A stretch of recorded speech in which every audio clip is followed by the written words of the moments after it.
자, 선생님이 맨 앞에 책상에다가 OX 해설해 둔 거 종이 출력해 놨거든요. 이따가 가실 때 저 한 장씩 가져가시면 되겠습니다.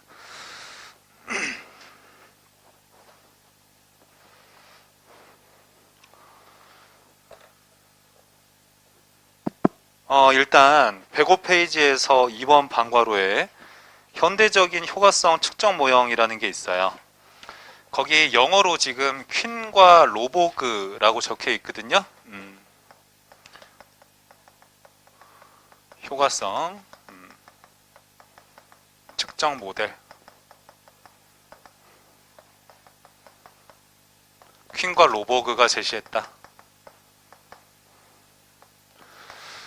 보통 이 효과성 측정 모델이 나올 때는 시험 문제를 좀 어렵게 될 때 내요, 사실은.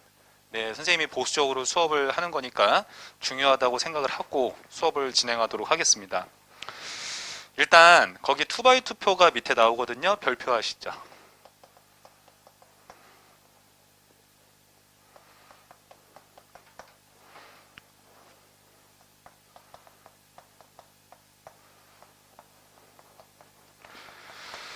이제 문제 제기는 이렇게 시작이 되는 거예요. 그러니까 퀸과 로버그에 따르면은 이 효과성이라는 것은 물론 우리가 이 효과성이 뭐예요? 라고 물었을 때 우리가 공부를 하기로는 목표의 달성도입니다. 이렇게 대답을 하겠죠. 근데 이제 그 목표가 어떤 목표냐에 따라서 또 달라질 수 있는 거잖아요. 그렇기 때문에 효과성이라는 개념 자체가 약간 추상적이다. 이렇게 시작을 하면서 로버그하고 퀸이 제시한 각각의 모델에 따라서 효과성의 기준이 달라진다 라는 점을 강조하고 싶은 거예요. 그게 일단 기본적인 틀입니다. 근데 그 네 가지 모델을 도출함에 있어서 이렇게 기준을 두 가지를 제시를 해요. 통제지향적이냐 유연성 지향적이냐 조직이, 아니면 조직 우선이냐 조직 안에 있는 구성원이 우선이냐라고 봤을 때 이 두 가지 기준에 따라서 네 가지 효과성 측정 모델이 나온다, 이렇게 생각을 해요. 우리가 취업을 했어요. 취업을 해서 조직에 들어갔어요. 그랬더니 점심시간이 있겠죠? 점심시간이 돼서 식사를 하러 가야 되겠죠. 그랬을 때 팀장님이 그러는 거예요. 저기 최욱진 사원, 우리 조직은 무조건 식사시간 때 다 같이 움직여 라고 가정을 하겠습니다. 그러면은 조직 내에 있는 개개인에 대한 관심보다는 조직 전체에 대한 관심이 되게 많은 겁니다. 아시겠죠? 그래서 조직 우선이냐 아니면은 조직 안에 있는 인간에 대해서 특수하게 관심을 두고 있느냐, 요거에 따라서 조직이냐 인간이냐 이렇게 본다는 겁니다. 조직의 지향점이 있다라는 거죠. 그랬을 때 우리가 시험 공부를 해야 되니까 다만 조직 우선이다라는 거를 외부 이렇게 표현하는 경우가 있어요. 그래서 그 2x2 표에 보면 선생님이 다 정리해 놨습니다. 조직에다가 외부라고 적어 놨죠. 그리고 조직 구성원은 조직 안에 있기 때문에 인간을 내부 지향적이다 이렇게 표현하는 경우가 있습니다. 요거는 봤고, 그리고 통제지향적인 조직이 있고 다소 유연한 조직이 있다라는 거예요. 이것은 규칙의 수라고 생각을 하시면 좋을 것 같아요. 규칙의 수, 조직 내에 있는 규칙의 수. 통제지향적인 조직은 구성원을 규율하는 규칙의 수가 일반적으로 굉장히 많겠죠. 그렇기 때문에 규칙의 수가 되게 많다라고 하면은 통제지향적이다. 상대적으로 그렇지 않고 구성원들한테 자율성을 부여하는 편이다 라고 하면은 유연성을 지향한다, 이렇게 보시면 되는 겁니다. 이 두 개의 기준점에 따라서 효과성을 측정하는 모델이 네 가지가 나오게 된다, 이렇게 정리를 하시면 되는 건데, 일단 이 왼쪽 상단에 있는 이 모델이 1번 방가로의 모형이라고 적혀 있지 않습니까? 1번 방가로 체크하세요.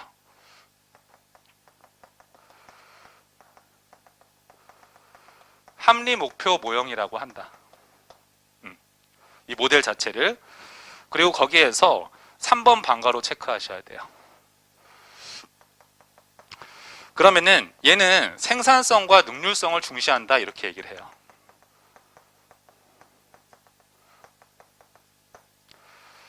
자, 선생님이 어디에 입사를 했어요. 근데 그 조직 자체가 조직 내에 있는 구성원 개개인에 대한 관심보다도 조직 자체에 대한 관심이 되게 많은 거예요. 그리고 그 조직이 구성원을 되게 통제하는 성격이 되게 강한 어떤 지향점을 가지고 있어요. 이런 조직에서는 효과성을 측정코자 할 때 그 해당 조직이 얼마나 생산성과 능률성이 있느냐, 즉 예를 들면은 순수익이 어느 정도냐, 요거에 포인트를 둬가지고 목표의 달성도를 측정하는 경향이 있다, 이 말을 하고 싶은 거예요. 알겠죠? 그러니까 합리 목표 모형에 따라서 조직의 효과성을 측정할 때는 뭐가 기준이다? 생산성이나 능률성이 있으면 그 조직은 효과적이다, 이렇게 본다는 거지. 자, 그 다음에 인간 중심적이면서 통제지향적인 조직이 있을 수 있다, 이렇게 들어가는 거예요. 거기 보시면은 내부 과정 모형이라고 되어 있죠. 체크하세요.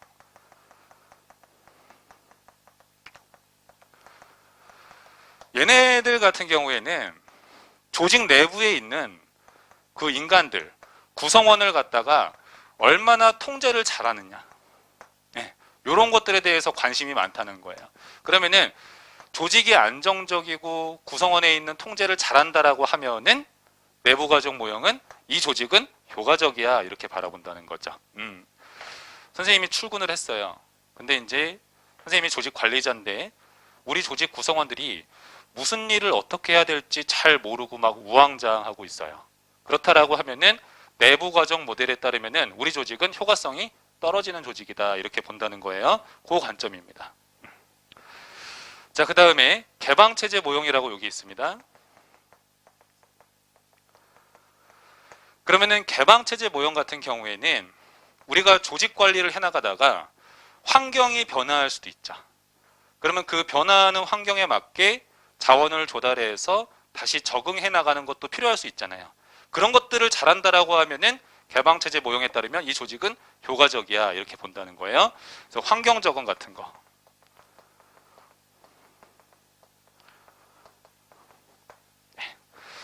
그래서 여러분들이 이 부분을 공부를 하실 때는 일단 기본적으로는 1번 방가로의 모형과 3번 방가로의 목적 부분 있죠?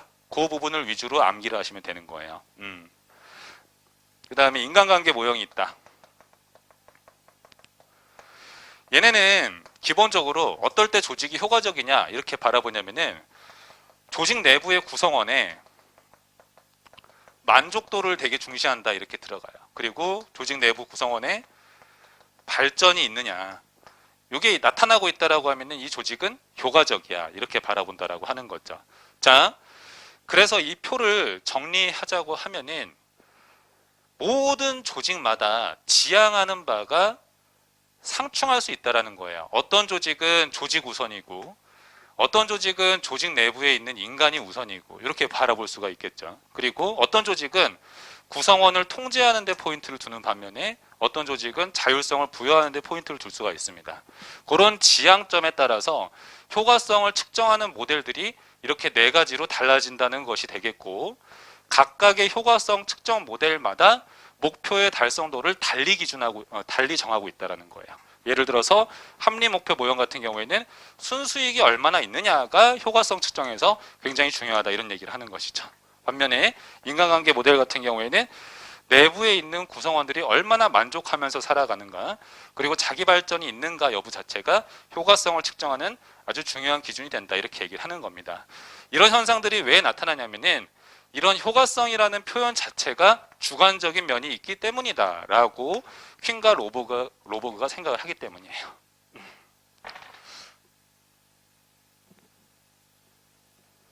네, 그러면은 공부를 하실 때는 이 2x2 표 전체를 싹 외우시는데 어떤 모델이 어떤 그 효과성 측정 기준을 가지고 있는지를 외우셔야 되고, 합리 목표 모형 같은 경우에는 조직 우선시하면서 구성원을 통제를 지향하는 그런 조직에서 효과성을 측정하는 모델이다 라는 어디 칸에 들어가 있는지 해당 모델이 그걸 암기를 하시면 되는 거예요. 그러니까 선생님이 적은 거 위주로 외우시면 된다는 거예요. 됐어요.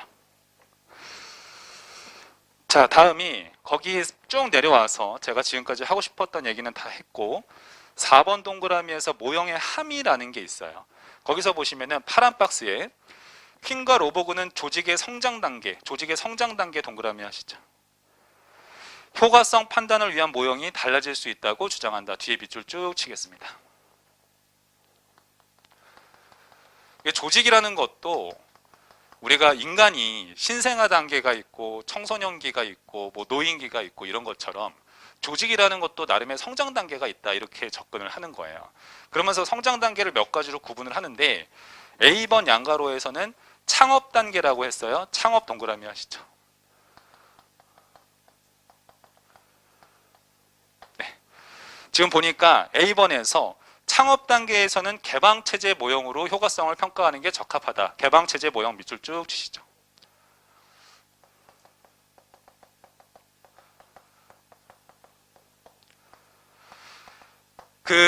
우리가 조직을 처음으로 창업한다, 이제 만들게 되면은 일단 환경에 빨리 적응하는 게 우선이잖아요. 그렇죠? 그러니까 이때는 효과성을 측정을 할 때 개방체제 모델에 따라서 평가하는 게 적합하다. 지금 그 얘기를 하는 거예요. 그 다음에 두 번째, 집단 공동체 단계라는 게 있을 거예요.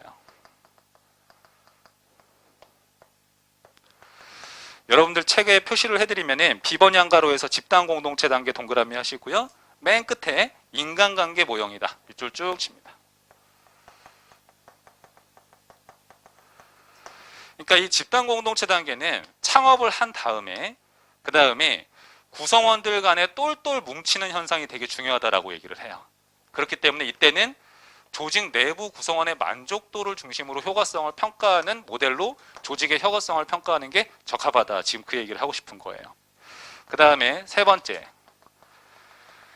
그 교재에서 이제 공식화 단계 이렇게 얘기가 나왔을 거예요. 한번 볼까요? 그쵸, C번 양가로에서 공식화 단계라고 나왔죠.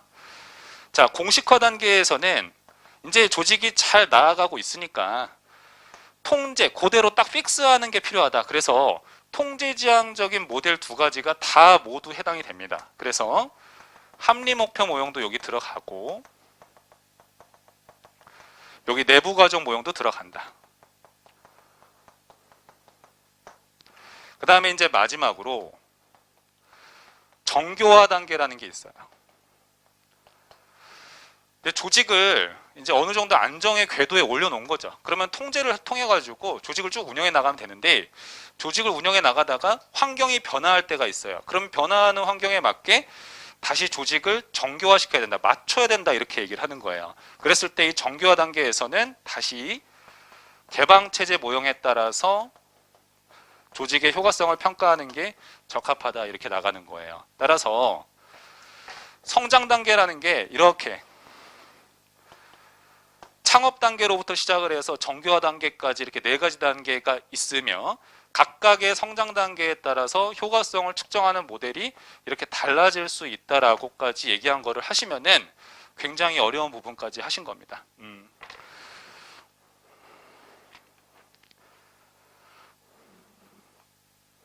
네, 적으신 분들 있으니까 천천히 적으시죠.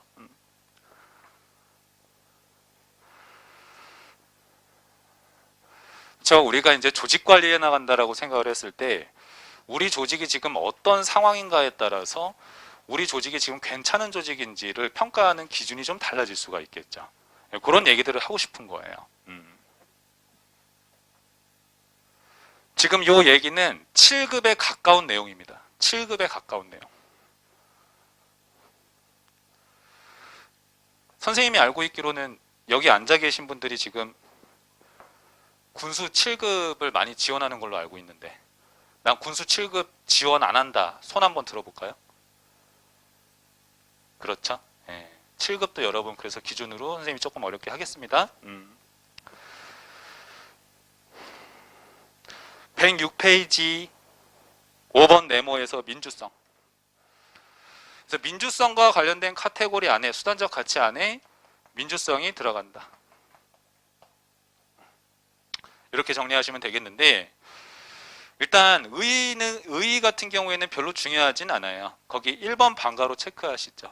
그러니까 이 정치행정 이론론이라는 것 자체가 물론 아까 우리가 봤던 것처럼 사회적인 능률성도 중시하면서도 동시에 지금 민주성도 반영하려고 노력한다라는 내용을 담고 있는 게 전체적인 요지가 되겠고, 그리고 민주성의 종류를 바로 들어갈게요. 되게 간단해요. 이 부분은 뭐 어려울 게 없습니다. 대내적인 민주성이 있고 대외적인 민주성이 있어요. 이렇게 일반적으로 두 가지로 나누는 게 보편적이다. 자, 이게 민주성이라는 것은 어떤 포인트가 있냐면은 누군가의 의견을 수렴하는 특성을 민주성이라고 얘기를 해요. 의견을 수렴하는 특성. 그렇다라고 했을 때 대내적인 민주성하고 대외적인 민주성의 차이점은 의견을 수렴하는 그 대상이 누구냐에 따라서 나뉘어진다라고 정리하시면 빠릅니다. 그럼 대내적인 민주성 같은 경우에는 우리 조직 내부 구성원의 견해를 수렴하는 거예요. 그래서 조직 구성원. 그 다음에 대외적인 민주성 같은 경우에는 우리 조직 바깥에 있는 국민의 견해를 수렴한다는 거예요. 그래서 대외적인 민주성이라고 합니다. 의견 수렴 대상이 국민이다 이렇게 정리하시면 끝나요. 그렇게 해서 크게 봤을 때 이렇게 두 가지로 나뉜다 이렇게 정리하시면 끝나는 겁니다. 지금 2번에서 대외적인 민주성이라고 되어 있고 예를 들어서 밑에 파란 박스에 보시면은 행정이 국민의 의사를 존중하여 국민의 요구를 수렴한다 라고 되어 있지 않습니까? 밑줄 쭉 칩니다. 국민의 의견을 수렴한다. 대외적인 민주성이다. 그 다음에 3번에서 대내적인 민주성이라고 되어 있고 파란 박스에 보시면은 첫째 줄 끝에 행정조직의 내부 관리에서 자, 그 뒤에 밑줄 치겠습니다. 하급 구성원들의 의사를 반영하고 그들의 욕구를 반영한다. 밑줄 쭉 치겠습니다. 그러니까 여러분들도 나중에 이제 조직의 관리자가 되셨을 때 내 의도대로 나 중심적으로 조직을 이끌어 나가는 방법이 있을 수도 있고 우리 조직에 있는 하급 구성원들의 견해를 다 수렴하는 관리자가 있을 수도 있잖아요. 그럼 구성원의 의견을 수렴하려는 특성은 다 뭐라고 한다? 대내적인 민주성이다. 이렇게 보시면 된다는 거예요. 그랬다라고 했을 때 1번 방가로에서 대외적인 민주성 확보 방안이라고 되어 있어요. 참고 표시하시고 외우지 않습니다. 다만 거기에다가 뭐라고 적어두시냐면은 국민 중심의 방안을 쭉 나열하는 것이다 라고 그냥 간단하게 적어만 두시고요. 그 3번의 대내적인 민주성에서 1번 방가로에 대내적인 민주성 확보 방안이라고 되어 있는데 이것은 반대가 되겠죠. 그러니까 구성원, 조직 구성원 중심 방법들을 갖다가 쭉 나열하는 것이다. 이렇게 정리를 해두십니다. 예를 들어서 그 1번 동그라미에 하의 상달의 촉진 이렇게 되어 있는데 하의 상달이라는 것 자체가 우리 밑에 있는 하급 조직원들 있죠? 그 사람들의 견해가 위로 올라오게 만든다는 거예요. 그래서 하의 상달 이렇게 표현을 하는 겁니다. 그 다음에 2번 동그라미에서 여러분들한테 낯선 표현이 한 가지 있어서 선생님이 그거 하나만 체크하자면 민주적인 리더십이라는 것은 밑에 하급 직원들의 견해를 수렴하려는 그런 리더십이라고 생각하면 되는데 소통을 좋아하는 거예요. 자, 그런데 Y론이라고 되어 있죠. Y론 체크하세요. 우리가 나중에 조직론에서 공부를 하는데 이 맥그리거라는 학자가 있어요. 맥그리거라는 사람에 따르면은 이 인간이라는 것은 크게 두 가지로 구분할 수 있다. 이렇게 접근을 하거든요. 첫 번째는 X형 인간이 있고 다른 하나가 Y형 인간이 있다. 이렇게 접근을 합니다. X형 인간이라는 것은 쉽게 생각을 하자면 인간은 원래 게으르다는 거예요. 그래서 굉장히 시키는 것만 하고 이렇게 수동적인 인간이라는 거죠. Y형 인간이라는 것은 반대예요. 인간이라는 것은 원래 자기 일하는 거 즐길 줄 아는 사람이다. 굉장히 능동적인 사람이다. 이렇게 보거든요. 인간을 이렇게 크게 두 가지로 구분을 한 거예요. 그랬을 때 조직의 관리 방식이 달라진다는 거예요. 우리 조직 내에 X형 인간이 대단히 많다라고 보면은 잘하면은 상 주고 못하면 벌 주고 이러면 된다는 거예요. 그래서 이걸 갖다가 조금 다른 말로 뭐라고 표현하냐면은 당근과 채찍을 준다 이렇게 표현을 합니다. 당근이 인센티브라고 생각하시면 되겠어요. 그럼 Y형 인간, 우리 조직 내에 Y형 인간이 굉장히 많아라고 하면은 알아서 할 수 있도록 자율성을 부여해 주는 게 되게 중요해. 이런 식으로 조직 관리하는 게 좋아라고 접근을 합니다. 그래서 여기서 이제 Y론이라는 것 자체가 대내적인 민주성을 확보할 수 있는 방법이라는 거잖아요. 구성원도 자기 견해가 있는 사람이고 이 견해를 제시할 수 있는 사람으로 간주한다는 거죠. 무슨 뜻인지 알겠죠? 그렇기 때문에 Y론이라는 표현이 나왔다. 그리고 그 5번 동그라미에서 탈관료제화 이렇게 되어 있어요. 이거는 일반적으로 생각을 했을 때 관료제라는 조직 구조에서는 위에 사람이 하급 직원한테 시키는 대로 하급 직원은 그에 따르면 되는 조직이에요. 이렇게 생각하시면 좋습니다. 그런데 탈관료제라는 것 자체는 뭐예요? 그런 조직을 고친 조직을 탈관료제 조직이라고 얘기를 해요. 이 탈관료제 조직은요, 하급 직원들의 견해를 수용하는 걸 굉장히 적극 권장합니다. 그래서 이런 표현이 나올 수 있다. 지금 외우지 않아도 돼요. 이런 것들은.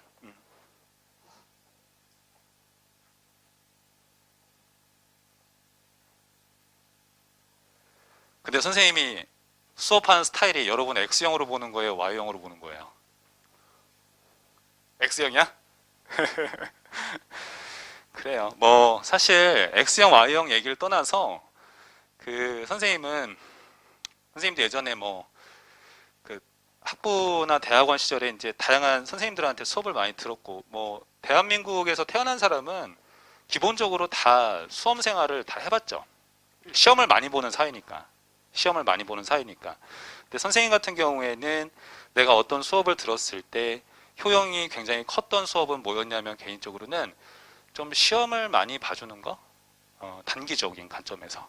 그러니까 장기적인 관점에서 시험을 느슨하게 보는 것보다는 자주 시험을 보는 어떤 과목이 학업 성취도가 좀 높았다라는 생각이 들더라고요. 그래서 선생님이 OX 같은 것들도 항상 보는 거니까 매사에 최선을 다하시기 바랍니다. 그리고 이제 총론이 끝나게 되면은, 즉 행정학 기초가 끝나게 되면은 선생님이 모의고사 한번 본다고 했었죠. 그때 여러분들이 얼마나 어떻게 공부했는지 선생님 한번 보도록 하겠습니다. 그때 결석하지 말고 그때 그 107페이지에서 맨 위에 6번의 투명성 보도록 할게요. 투명성이라는 것은 민주성 카테고리에 있는 수단적 가치다. 일단 이렇게 접근을 합니다. 근데 이 투명성은 별로 중요하지가 않아요. 그래서 간단하게만 보고 넘어갈 건데 얘네는 무슨 얘기를 하는 거냐면은 행정이 투명해야 된다는 것은 공개해야 된다는 거예요. 공개. 행정이 하는 일 같은 것들 국민들한테 공개를 해줘야 된다. 그러니까 즉 바꿔 말하면 밀실 행정하지 말아라. 그런 표현하고 같은 표현이라고 생각하시면 되겠습니다. 그렇죠. 지금 이 국가적인 위기, 재난 상황인데 일일 확진자를 늘 공개를 하고 있잖아요. 그렇죠.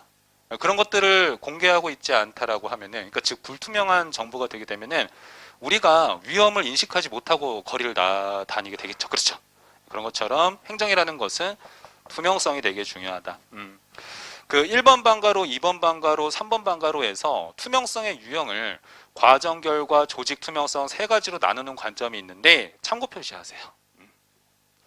그거는 아주 옛날에 서울시에서 딱 한 문제 내고 그렇게 다시는 안 묻고 있어요. 그러니까 굳이 선생님은 그렇게 외울 필요는 없겠다라는 생각이 들고, 그래서 과정이라는 것은 행정의 과정을 공개한다. 그러면 그 구체적인 예시로 지금 보시면은 서울특별시에서 민원 처리 온라인 공개 시스템이라고 되어 있죠. 그런 제도가 있다. 그냥 간단하게 리딩만 하고 끝내시고, 2번 방가로에서 결과의 투명성이라고 되어 있는데 계약제하고 시민 옴부즈만 제도다. 거기 시민 옴부즈만 제도에다 동그라미 하시고 시민 감찰관이라고 적습니다. 이제 시민을 누군가를 특정을 해가지고 서울시에 대해서 뭔가 행정에 대해서 불편한 사항이라든가 어떤 위법한 상황이라든가 이런 것들을 감시할 수 있게 마련해 두는 제도고, 그걸 갖다가 공개하게끔 했어요. 그 결과 자체를. 그래서 결과 투명성의 예시로 넣어놨다.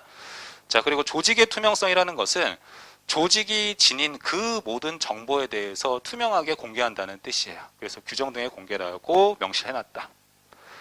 2번에서 투명성 제고 방안이라고 되어 있는데 외우지 않습니다. 참고 표시하시고요.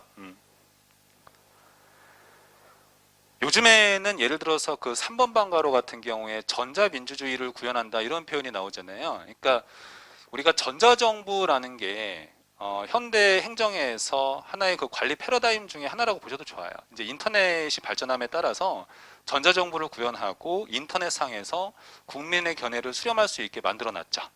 그런 것들을 갖다가 전자민주주의 구현이다. 이렇게 생각하시면 되겠고 4번 방가로 체크해 두겠습니다. 거기 보시면은 이해충돌 회피 의무화라고 되어 있는데 이렇게 적어두세요. 사익 추구를 방지하는 것이다. 이렇게 적어두시기 바랍니다. 그래서 이제 공무원도 사실 사람이에요. 그러다 보니까 사람이다 보니 내가 사익을 추구하려는 성향이 있겠죠. 근데 공무원은 모름지기 사익을 추구하면은 안 되고 공익을 추구해야 되는 거잖아요. 그래서 사익을 추구하지 못하도록 다양한 법령 등을 제정을 해놨어요. 예를 들면 대표적인 게 공직자윤리법 같은 거라고 생각을 하시면 되겠습니다. 그래서 재산 공개 의무자에 해당하는 공무원 같은 경우에는 주식 백지 신탁을 하도록 의무화되어 있죠. 그런 것처럼 사익 추구를 방지하려는 노력들 같은 것들도 투명성 제고 방안 중에 하나로 보고 있다. 그거 정도면 됐어요. 그러면은 7번 네모에서 가외성을 들어가도록 하겠습니다. 자, 가외성은 선생님이 능률성에도 들어가지 않고 민주성에도 들어가지 않고 애매하게 걸쳤다라고 얘기를 했었죠. 요걸 지금부터 보는 거예요. 선생님 경험상 지금까지 여러 가지를 봤는데 이 중에서 체크 좀 할게요. 이거 능률성은 중요하다 생각하고 공부를 하세요. 선생님이 아까 능률성은 기계적 능률성하고 사회적 능률성으로 구분해서 가르쳐 드렸었죠. 그 파트 잘 공부해 두라 이 말입니다. 그리고 효과성 같은 경우에도 표시를 해둘게요. 근데 이 효과성 같은 경우에는 측정 모델에 포인트를 두어서 공부를 하세요. 아까 현대적인 효과성 측정 모델 퀸과 로버그가 제시했던 거 있지 않습니까? 그거를 위주로 공부를 하세요. 그걸 위주로. 나머지는 뭐 그리고 가외성 체크할게요. 이렇게. 그러니까 제가 1교시 때 왜 이거를 적고 시작을 했는지를 알겠죠. 시작을 했는지를. 그러니까 이게 지금 오늘 수업의 목차예요, 사실은. 목차입니다, 목차. 자, 이 가외성이라는 것은 이제 영어로 리던던시라고 표현을 하는데 107페이지 하고 있는 거예요. 예, 개념을 간단하게 보면은 잉여장치라고 생각을 해두시면 좋아요. 잉여장치다. 그래서 여러분들 그 교재에서는 1번 방가로의 개념이라 되어 있고 1번 동그라미 체크하시고 불확실한 상황에 대비하기 위한 중첩, 중복, 여분을 의미한다. 밑줄 쭉 치겠습니다. 그렇죠? 우리가 불확실한 상황에 대비하기 위해서 항상 여분의 뭔가를 가지고 가는 경우가 있어요. 남자들을 기준으로 말씀을 드리자고 하면은 우리 군대에서 행군 같은 거 하잖아요. 군대에서 행군할 때 군장 메고 가잖아요. 그렇죠? 선생님 때는 18kg였는데 요즘 몇 킬로야? 모르겠어? 알았어. 그래서 군장 18kg짜리 메고 가는데 그 군장 안에는 전투화를 하나 추가로 더 넣어서 가지고 가죠. 그러니까 내가 신는 전투화가 지금 있고 군장 안에도 전투화가 하나가 더 있는 거죠. 그거 왜 그러는 거예요? 불확실한 상황에 대비하기 위해서 잉여장치를 하나 구비를 해두는 거죠. 국가 관리를 할 때도 이런 것들을 구비해 두는 게 되게 중요하다. 지금 그 얘기하는 거예요. 왜 그럴까요? 행정 환경 자체가 불확실성이 증대되고 있기 때문이다. 이러는 거죠. 우리가 미래를 다 예측할 수 있으면은 이런 잉여장치를 만들 필요가 없어요. 근데 이제 혹시 모를 일이 발생할 수 있다라고 가정을 하기 때문에 이런 것들이 중요해지고 있다. 그 뜻. 자, 거기 2번 동그라미에서 가외성은 불확실성에 대한 소극적 방안에 해당한다. 밑줄 쭉 치겠습니다. 나중에 이런 것들은 이제 불확실성을 대체하기 위한 방안이라는 파트에서 따로 배우는데 일단 지금은 체크를 해둘게요. 불확실성에 대처하기 위한 적극적 방안이 있고 소극적 방안이 있는데 가외성은 일단 소극적 방안에 들어간다라고 가볍게 체크만 해두세요. 그 다음에 2번 방가로에서 등장 배경이라고 있어요. 1번 동그라미 체크하세요. 이 가회성이라고 했을 때 학자라고 하면은 란다우라는 사람이 도입을 했다. 란다우. 자, 그랬을 때 이 예를 들어서 등장 배경이라고 하면은 되게 간단하게 공부를 하세요. 불확실성이 없다라고 하면은 가회성을 도입할 필요가 없어요. 그러니까 불확실성이 있기 때문에 가회성을 도입하는 거거든요. 그러니까 공부하실 때 뭐 책에 뭐 그런 뉘앙스가 나와 있긴 합니다만 불확실성이 증대되고 있기 때문에 이러한 가회성이라는 개념을 국가관리에 도입하게 되었다. 그렇게만 정리를 하세요. 자, 그리고 3번 방가로에서 예시라고 나왔어요. 예시라고 했을 때 거기 일단 다 외우지 말고 이렇게 적어두세요. 권력 분립을 위한 제도도 다 가회성의 예시라고 보시면 됩니다. 권력 분립을 위한 제도들. 예를 들면 뭐가 있어요? 상권 분립 같은 거. 이런 것들도 다 가회적인 장치로 본다라고 하는 거죠. 사실 아까 플라톤이라는 사람이 언급했던 것처럼 야, 국민들의 합의를 반영할 필요가 없고 아주 똑똑한 사람이 정치하면 돼. 이렇게 이게 맞을 수도 있어요. 근데 혹시나 그 사람이 자기의 사익을 추구하는 그런 사람으로 바뀔 수도 있잖아요. 철인이 아니라. 그렇게 될 경우를 대비해서 우리가 상권 분립 같은 거 만들어 두는 거잖아요. 그렇죠? 그렇기 때문에 권력 분립을 위한 제도적인 장치들도 다 가회성의 예시로 보고 있다. 이게 이제 란다우의 견해라고 생각하시면 좋아요.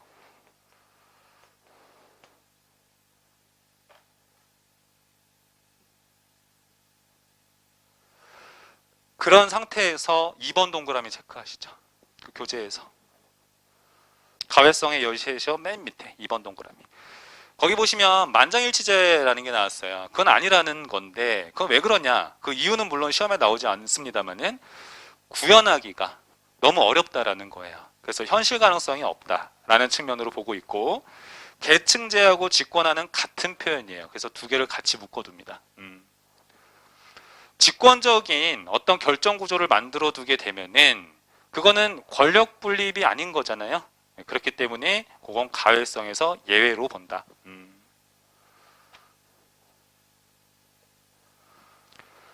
자, 108페이지 한번 보시죠. 거기 왼쪽 날개 상단 문제. 행정의 가회성 이념이 적용된 제도라고 보기 어려운 것은 굉장히 옛날 문제예요. 요즘엔 잘 안 나오는 건데 2번 동그라미 체크하시죠. 만장일치제는 구현이 어렵다. 요건 아니다. 자, 그 다음에 행정상 가회성의 효용과 거리가 먼 것은 이라고 되어 있어요. 자, 4번 선지. 행정의 능률성 제고는 단점이 되는 거죠. 능률성을 제고할 수가 없어요. 가회성을 만들게 되면. 왜 그런지 볼까요? 그러니까 지금 요지는 뭐냐면은 가회성하고 능률성하고는 상충하는 관계다. 이렇게 생각을 하시면 되는 거예요. 왜 그럴까요? 아까 선생님이 전투와 여벌로 하나 더 가져간다라고 얘기를 했었죠. 사실 불확실한 상황이 없다. 이거 무조건 날씨는 맑을 거야. 그렇기 때문에 전투 하나 더 가져갈 필요 없어 라고 생각하고 군장의 무게를 줄인 상태에서 행군하는 게 제일 좋겠죠.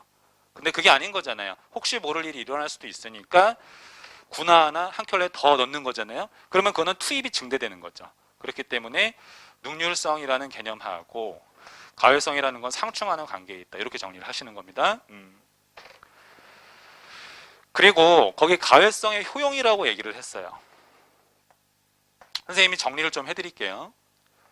가회성과 관련해 가지고 장점이 있고 단점이 있다라고 했을 때 일반적으로 나오는 게 이제 어떤 거냐면은 신뢰성이 생긴다는 거예요. 한 켤레 뭐 준비해야 될 걸 더 가지고 가게 되면 조직의 신뢰성이 높아지고 조직의 안정성이 높아지고 뭐 이런 것들이 나올 수 있거든요. 근데 한 가지 주의하셔야 될 게 창의력이 구성원의 창의력이 올라갈 수 있다. 이런 것들도 포인트로 두고 있으니까 요거 하나 체크를 해두시기 바랍니다. 요건 이따가 제가 설명을 할게요.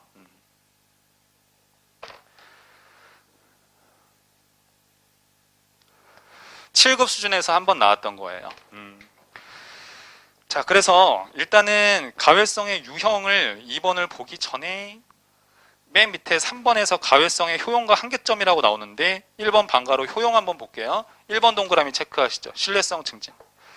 자, 그 다음에 2번 동그라미에서 둘째 줄에 창의성 증진. 요거 동그라미 하시고, 그리고 3번 동그라미 체크하시죠. 오류의 최소화. 나머지 내용은 가외성의 유형을 공부하면서 여러분들이 익힐 수 있을 거예요. 2번 방가로에서 한계점은 1번 동그라미가 제일 중요해요. 능률성과 충돌이 된다. 그래서 단점이라고 하면은 가장 크리티컬한 게 뭐냐면은 투입이 증대되기 때문에 능률성은 가성비는 떨어진다라는 얘기가 되는 겁니다. 이렇게 정리했으면 끝나는 거예요.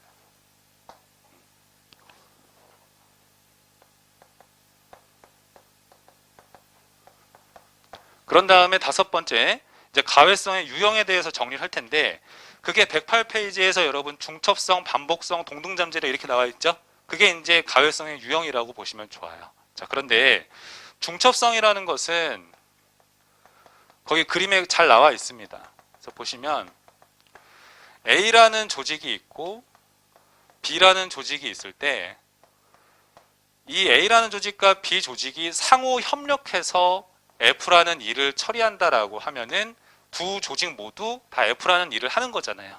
그렇기 때문에 이것도 가외성의 한 유형이라고 본다. 중첩성이라고 하는 거예요. 예를 들어서 북한군이 침투했어요. 침투 및 국지도발 상황이 됐습니다. 그러면은 군대만 출동하는 거 아니죠. 경찰도 출동을 하는 거예요. 그런 일들을 얘기를 하는 거죠. 그 다음에 2번 방가로에서 반복성이라고 되어 있어요. 이 반복성 같은 경우에는 이렇게 생각하시면 돼요. A라는 조직이 있고 B라는 조직이 있는데 얘네가 따로 떨어져서 독립된 상태로 F라는 일을 수행하고 있다라고 하면은 반복성이라고 한다. 이렇게 정리하시면 되는 거예요. 자, 그런데 예를 들어서 A라는 조직도 F를 해.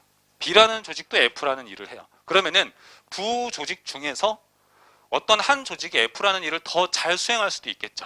어떻게 통해서? 창의력을 제고해가지고 F라는 일을 더 잘 수행할 수도 있는 거잖아요. 그렇잖아요. 그렇기 때문에 가외성의 이 장점 중에서 창의력 제고라는 게 들어가는 거다. 아시겠죠? 네, 이렇게. 그 다음에 동등잠재력이라는 거는 뭐 그런 거죠. 뭐 그림만 제가 간단하게 그리겠습니다.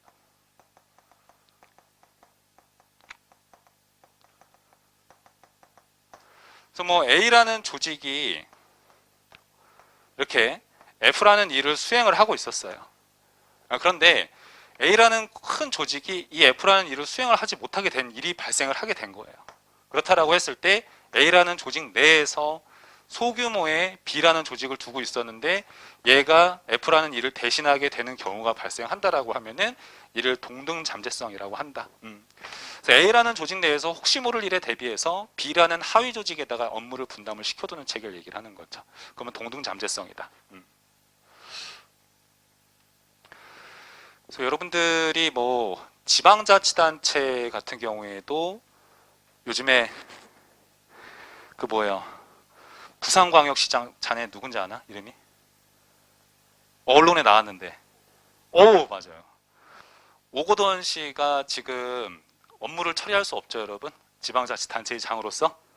그래서 지금 누가 대신에 업무 처리하고 있어요? 행정 부시장이 하고 있는 거잖아요. 그렇죠?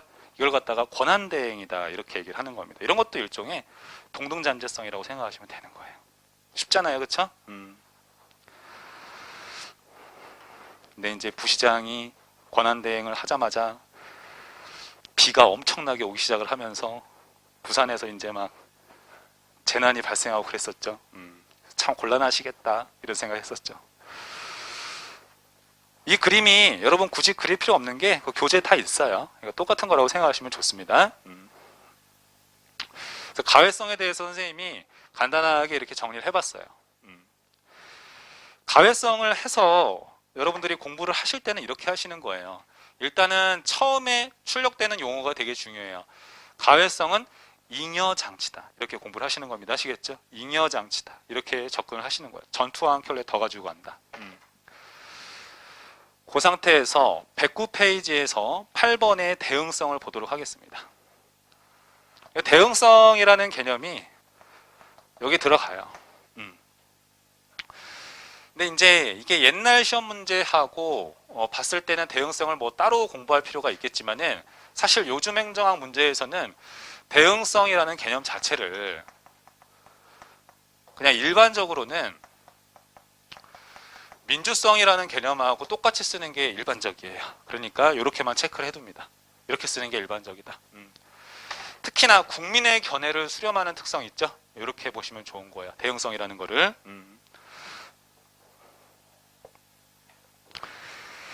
그 정도 했고, 그 다음에 109페이지에서 9번 네모의 합리성이라는 게 나왔어요. 이걸 보도록 할게요. 합리성은 여기 들어갑니다.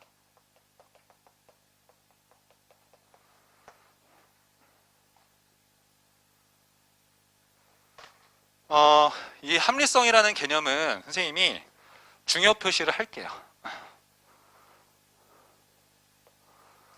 이렇게. 근데 뭐 이 행정을 우리가 이제 뭐 흔히 하는 표현으로 야, 합리적으로 행정을 해야 됩니다. 뭐 이렇게 표현을 많이 하지 않습니까? 그랬을 때 합리적이라는 표현도 사실은 주관적인 면이 있어요.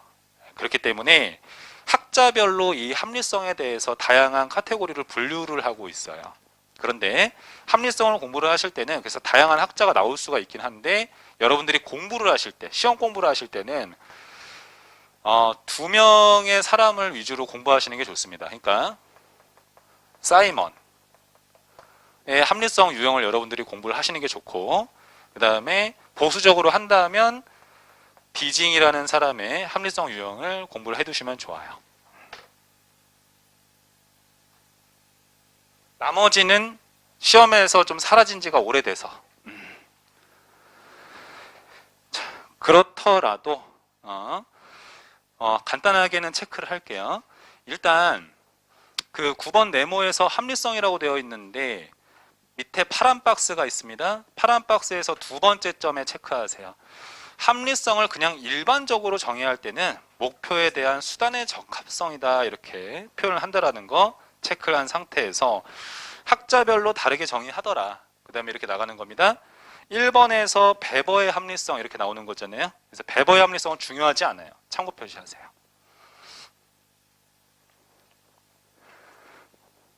그래서 베버의 합리성에서 맨 처음에 이론적인 합리성이라고 나왔어요. 인과관계에다 체크합니다. 그래서 어떤 현상에 대해서 원인을 탐구하려는 그러한 특성, 이걸 갖다가 이론적 합리성이라 한다. 실제적인 합리성이라고 되어 있어요. 자, 실용적, 이기적 관점에서 활동을 판단한다. 밑줄 쭉 치시고요.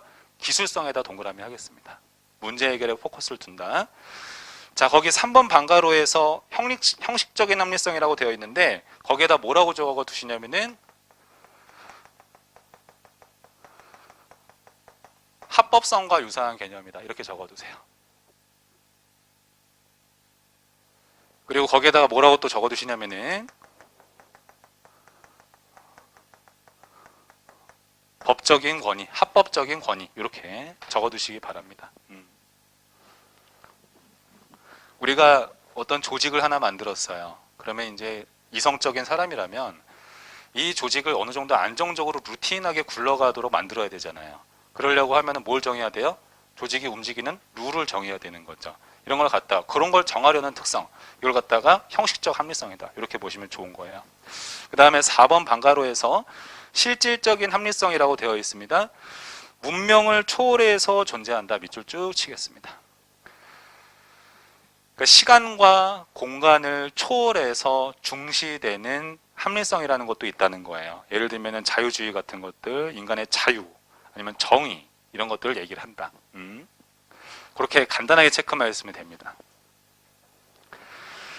그리고 나서 2번에 사이먼의 합리성이라고 나왔어요. 2번에 별표하시죠. 그럼 보시면 알겠지만은 109페이지에서 1번 방가로에 내용적 합리성이라고 되어 있어요. 자, 합리성이라는 것은 일반적으로 정의를 할 때는 어떤 목표를 달성하기 위한 수단의 적합도를 표현을 하는 건데, 이 합리성을 학자마다 좀 다르게 정리한다. 사이먼 같은 경우에는 이 합리성을 내용적 합리성이라는 게 있고 절차적인 합리성이라는 게 있다. 이렇게 두 가지로 분류를 하고 있다는 거예요. 자, 거기 내용적 합리성에서 1번 동그라미 체크하시죠. 그래서 최적의 수단을 찾는 합리성이다. 밑줄 쭉 치겠습니다. 그래서 내용적인 합리성이라는 것은 최선의 수단, 대안을 찾으려는 합리성을 얘기를 한다. 우리가 어떤 목적을 달성을 할 때 그렇게 생각하시면 되겠습니다. 얘는 완전한 정보를 보유하는 것을 의사결정자가 전제로 하고 있다. 이렇게 적어둡니다. 선생님이 그 집이 마포구인데 그 마포구에서 노량진을 올 때는 선생님이 일반적으로 지하철을 탑니다. 근데 이제 지하철을 타는 이유는 뭐냐면은 그게 선생님이 생각했을 때는 최적의 수단이기 때문이잖아요. 그러니까 계량화해서 봤을 때 뭐 예를 들면은 돈도 있을 테고 그다음에 걸리는 시간 같은 것들 이런 것들을 생각을 해봤을 때 최선의 수단 대안이라는 겁니다. 근데 이게 최선의 수단을 선택한다는 전제가 뭐예요? 제가 선택할 수 있는 대중교통 수단이 무엇이 있고 그 대중교통 수단이 얼마가 들어가고 시간이 대충 어느 정도나 소요되는지를 알고 있다는 거잖아요. 그렇기 때문에 완전한 정보를 보유했음을 전제로 한다. 이렇게 들어가는 겁니다. 그 다음에 자, 거기 3번 동그라미에서 마나임이라고 되어 있어요. 마나임의 기능적 합리성과 동일하다. 밑줄 쭉 치시죠. 그럼 제가 여기다 마나임이라는 열을 하나 만들게요. 마나임이라는 사람도 합리성의 유형을 분류를 했는데 마나임의 유형 중에서 기능적 합리성과 이 내용적 합리성은 같은 뜻이다. 이렇게 공부하고 끝내라는 겁니다. 선생님 말은.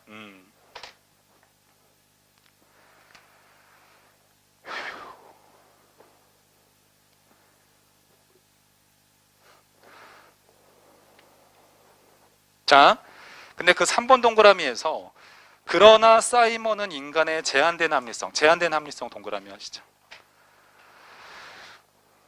자, 110페이지. 으로 인해 내용적 합리성을 달성하는 게 힘들다고 비판하면서 절차적인 합리성을 제시한다. 절차적 합리성 동그라미. 그러니까 이 절차적 합리성이라는 것은 이렇게 생각하시면 되는 거예요. 인간이라는 것은 바운디드 레셔널리티라는 표현을 써요. 제한된 합리성 하에 있다. 인간이라는 것은 의사결정할 때. 그렇기 때문에 절차적인 합리성에 따라서 어떤 결정을 내릴 수밖에 없는 게 인간이다. 이렇게 들어가요. 이걸 제가 좀 풀어서 설명을 하면요. 이 제한된 합리성이라는 개념은요. 제한된 정보라고 생각을 하시면 돼요. 제한된 정보를 보유하고 있다는 뜻.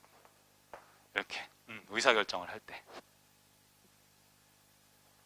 아까 내용적 합리성 같은 경우에는 어떤 사람이 결정을 내릴 때 한정된 정보를 보유하고 있다고 생각하지 않아요. 그게 아니라 완전한 정보, 모든 정보를 다 보유하고 있다고 가정을 하잖아요. 근데 사이먼은 저런 경우는 흔치 않아 이렇게 생각을 한다는 거예요. 그게 아니라 일반적으로는 우리가 어떤 결정을 내릴 때 한정된 정보를 가지고 있는 경우가 일반적이고 그 한정된 정보 안에서 절차적 합리성에 따라 결정할 수밖에 없어 이렇게 가요. 이 절차적 합리성이라는 건 뭐냐면은 아까 얘기한 것처럼 이성적이고 논리적인 사유 과정을 얘기를 합니다. 그러니까 바꿔 말하면 이런 거예요. 한정된 정보 안에서 최대한 그 정보를 논리적으로 활용을 해서 그럴듯한 결정을 할 수밖에 없다는 거지. 완벽한 대안을 고른다는 건 쉽지 않다는 거예요. 아까 우리가 봤었던 그 선생님이 아까 내용적 합리성 예시를 들면서 대중교통 선택을 하는 거를 예를 들었었죠. 그런데 그런 경우는 일반적이지가 않고 특히 정책의 영역으로 이를 확장할 경우에는 더 복잡한 경우가 많아지잖아요. 그렇기 때문에 이런 경우는 흔치가 않기 때문에 이런 합리성에 따라서 결정하는 게 일반적이다라고 보는 거예요. 그래서 사이먼은 이 절차적 합리성을 매우 강조하는 입장이에요. 그리고 이 절차적 합리성은요, 내용적 합리성을 비판하는 관점에 있다. 이렇게 생각하셔도 좋습니다.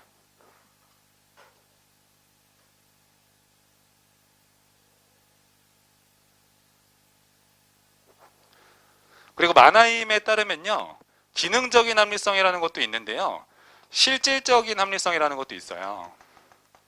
이 실질적인 합리성이 고 사이먼의 절차적 합리성과 똑같은 개념이다. 이렇게 정리하고 끝내세요.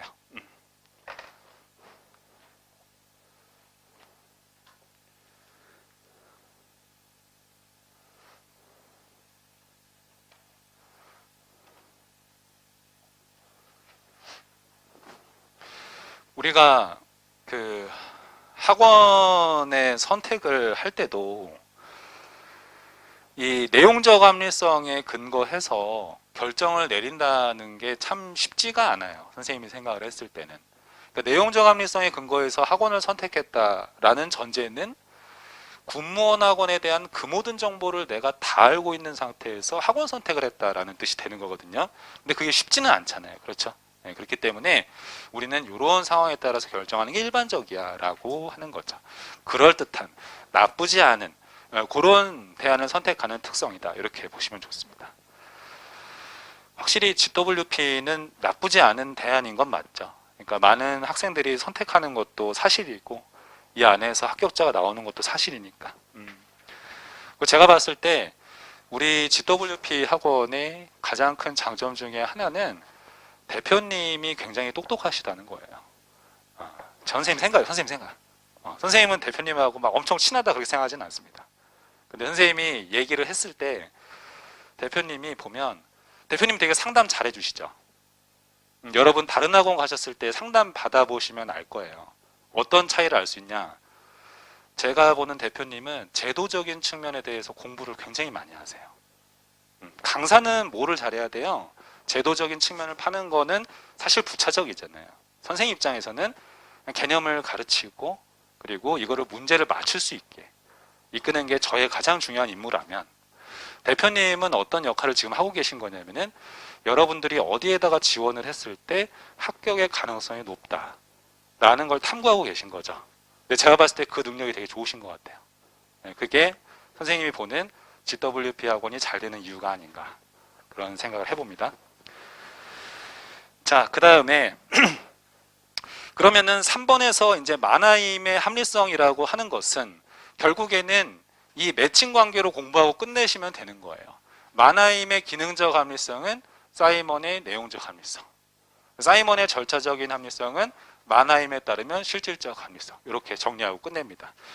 그래서 여러분들이 이 사이먼의 내용 굉장히 중요하다. 꼭 잘 해두시기 바랍니다. 그게 된 상태에서 110페이지에서 4번에 디징의 합리성을 보도록 할게요. 디징. 자, 디징도 중요 표시하시죠. 보수적으로 공부를 했을 때.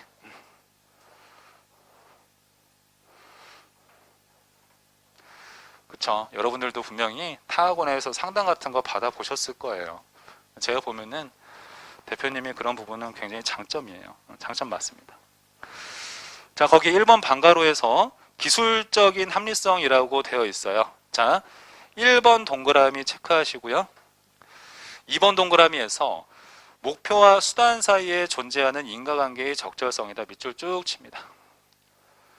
그래서 우리가 어떤 목표를 달성하고자 하면은 이 목표를 달성하기 위한 적절한 수단을 잘 찾아야 된다. 이런 얘기를 하는 거죠.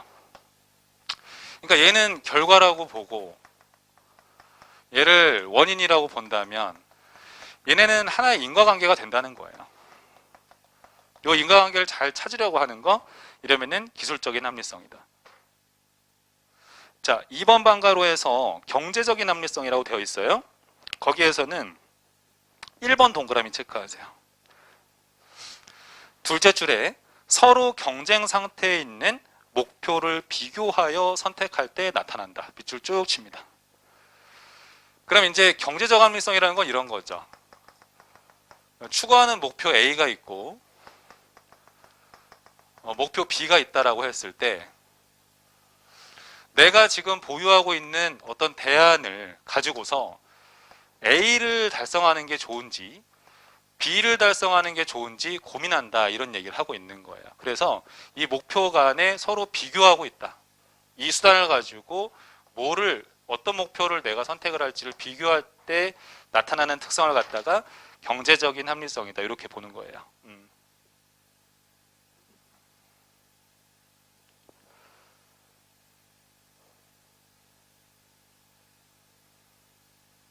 천천히 적으시죠. 자, 거기 그리고 3번 방가로에서 사회적 합리성이라고 되어 있는데요. 2번 동그라미만 체크를 하겠습니다. 통합성이라고 되어 있을 거예요. 통합성에 동그라미 하세요. 2번 동그라미에서. 그러니까 이거는 기본적인 골자는 뭐냐면은 우리가 국가 관리를 해나가다 보면은 사회 내에서 다양한 갈등이나 분열이 많을 수 있잖아요. 그거를 잘 해결할 때 나타나는 특성이다라고 하면은 사회적 합리성, 이렇게 한다는 거예요. 111페이지에서 4번 방가로에서 법적인 합리성이라고 되어 있어요. 요거는 합법성이라고 적어둡니다.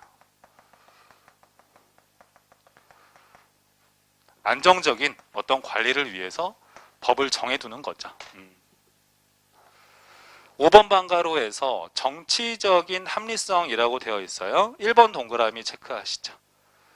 정책, 결정 구조가 뭔가 향상될 때 나타나는 합리성이다, 이렇게 얘기를 하는 거예요. 행정을 진행을 할 때, 행정을 할 때는 사실 국가는 수많은 의사결정을 행정 수뇌부에서 하기 마련입니다. 그렇죠? 근데 그 의사결정 프로세스를 갖다가 보다 투명하게 한다든지 아니면 많은 사람의 견해를 수렴을 한다든지 이렇게 의사결정 체제를 갖다가 뭔가 나아지게 하는 합리성, 이를 정치적인 합리성이라고 한다. 됐습니다. 자, 거기 111페이지에서 오른쪽 날개 가운데 있는 문제, 행정 서비스 성과를 측정하는 개념과 그에 대한 설명이 바르게 연결되지 않은 것은, 지금 보시면 목표의 달성도라고 되어 있죠. 2번 선지에서 선생님이 아까 목표 달성도는 무슨 개념이라고? 효과성이라고 적어둡니다. 효과성. 그래서 틀렸다. 효과성을 일반적으로 정의할 때 목표의 달성도, 이렇게 생각하시면 되는 거예요. 생산성이라는 거는 그 밑에 이제 있는 개념에서 공부를 하겠지만은 선생님이 아까 이런 얘기 했었죠. 그 투입이 있고, 아까 했던 거야. 그냥 보기만 하면 돼. 산출이 있고 결과가 있다라고 했을 때 얘와 얘의 관계를 능률성이다. 얘와 얘의 관계, 결과에 초점을 두는 거죠. 얘를 효과성이다. 이거 두 개를 다 더한 걸 뭐라 한다? 생산성이다. 이렇게 접근을 하시면 되는 겁니다. 아까 했던 거예요. 자, 1번에서 개념이 나오는데요. MPM이라고 되어 있죠. 신공공관리론, 동그라미 하세요. 신공공관리론에서 강조하는 행정 이념이다. 근데 실질적으로 우리가 행정학 시험 문제를 풀 때는요, 그러니까 신공공관리라는 건 우리가 다 배웠어요. 제 말 맞죠? 다 배웠는데 생산성을 중시한다, 뭐 이래도 맞아요. 오케이. 네, 그 다음에 뭐 능률성을 중시한다, 뭐 오케이, 이것도 맞습니다. 아시겠죠? 그 다음에 뭐 효율성을 중시한다, 뭐 이것도 맞아요. 그래서 뭐 딱히 생산성만 너무 강조한다, 이렇게만 공부하실 필요는 없습니다. 그만큼 지금 다루고 있는 주제들이 굉장히 과거 시험에서 막 구별하고 어렵게 만들었던 내용들인데 일단은 그렇게 한번 공부를 하고 있을 뿐인 거지, 요즘 시험에서는 그냥 이렇게 똑같이 표현하더라. 자, 거기에서 밑에 바로 그 외 기타 행정 이념이라는 표가 있어요. 그걸로 바로 들어갈게요. 거기에서 이제 신뢰성이라는 게 있습니다. 자, 거기에다가 적어둘까요? 선생님이 적을게요. 국민이 정부를 믿는 정도다. 이렇게 정리해 두시면 좋아요. 그리고 굳이 외우지는 마세요. 그럴 가치까지 있는 것 같지는 않습니다.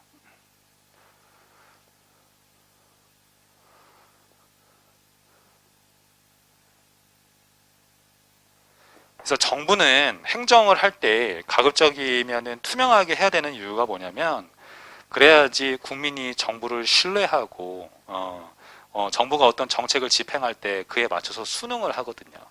그래서 신뢰하는지 여부가 되게 중요하다, 이런 얘기를 하는 것이고, 자, 적정성이라고 되어 있어요. 목표가 문제 해결에 기여하는 정도. 밑줄 쭉 치시죠. 정책의 목표가 문제 해결에 기여하는 정도다. 그 밑에 이제 적합성이라고 되어 있는 건데요. 자, 그거는 사회적으로, 목표가 사회적으로 바람직한가, 거기에다 포인트를 둘게요. 밑줄 쭉 치겠습니다. 그 정부가 어떤 정책의 목표를 정할 때 가급적이면은 사회의 신념을 반영하는 게 되게 중요하다, 이렇게 보는 관점이에요. 그리고 밑에 적절성이라고 되어 있는데, 목표의 수준이 적절한지 여부, 밑줄 쭉 칩니다. 목표의 수준이라는 데 포인트를 두고. 네. 그리고 적실성이라고 되어 있죠. 이거 기억하세요. 선생님이 후기행태주의 수업할 때 나왔던 학자 이름이 데이비드 이스턴이 있었잖아요. 이 사람이 두 가지 슬로건 내세웠던 거 기억하시죠? 하나가 뭐예요? 좋아요. 적실성의 신조라는 게 있었잖아요. 그 다음에 다른 하나가 실천, 뭐 이런 게 있었잖아요. 이런 것들이 다 문제 해결과 관련되는 특성이에요. 그래서 문제 해결이라고 적어줍니다.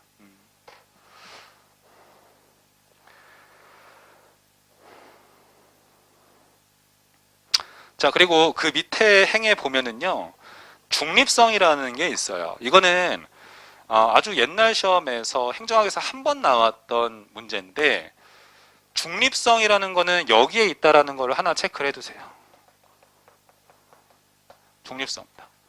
그러니까 중립성이라는 개념 자체가요, 능률성과 관련이 있는 개념이다, 이렇게 시험에서 봤다라는 거죠. 그러니까 우리가 정치행정 이원론 같은 경우에는 정치적인 중립을 되게 강조하잖아요. 그렇죠? 그러니까 정치인이 행정하지 말라고 얘기를 하잖아요. 그렇게 정치와 행정이 딱 구분이 되어야지, 이 정치적인 중립성을 띄어야지 능률적인 행정을 하는데 유리하다, 이렇게 봤었거든요. 그렇기 때문에 이 중립성이라는 것은 능률성과 관련된 카테고리 안에 있더라라고 국회직에서 한번 나왔었어요. 그리고 그 밑에 경제성이라고 되어 있죠. 그러니까 경제성에다가는 그냥 능률성이라고 적으세요. 가성비 이렇게 적으세요.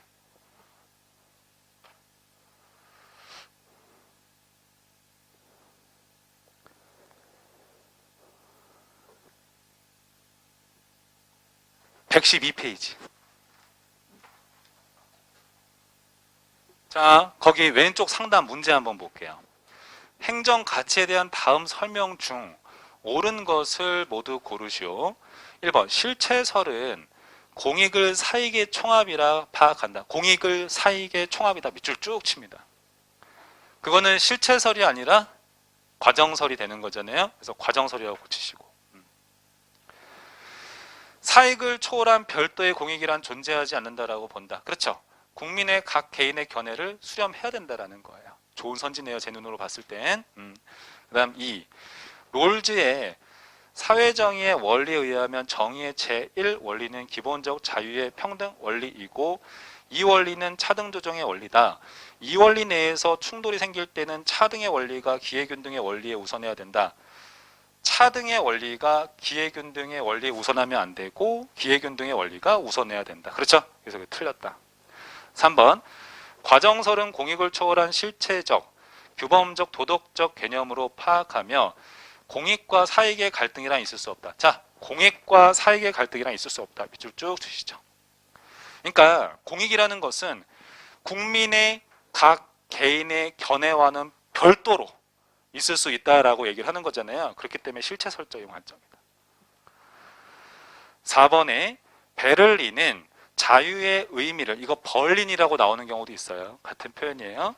베를린은 자유의 의미를 두 가지로 구분을 하는데 간섭과 제약이 없는 상태 밑줄 쭉 치시죠. 그러니까 이거는 바꿔 말하면 정부의 간섭과 제약이 없는 상태잖아요. 그렇잖아요. 이거 소극적인 자유에 해당하는 겁니다. 자, 무엇을 할 수 있는 자유 밑줄 쭉 치시죠. 그럼 이거는 소극적이 아니라 적극적이다. 생략된 표현이 뭐라고? 정부에 의해서, 정부의 도움으로 인해서 무엇을 할 수 있는 자유, 이렇게 보셔야 되는 거예요.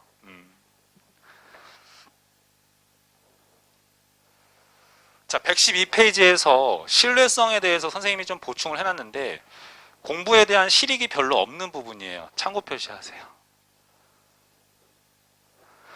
자, 말 그대로 이제 정부 혹은 행정에 대한 국민의 신뢰를 신뢰성이다라고 얘기를 하는 것이고요.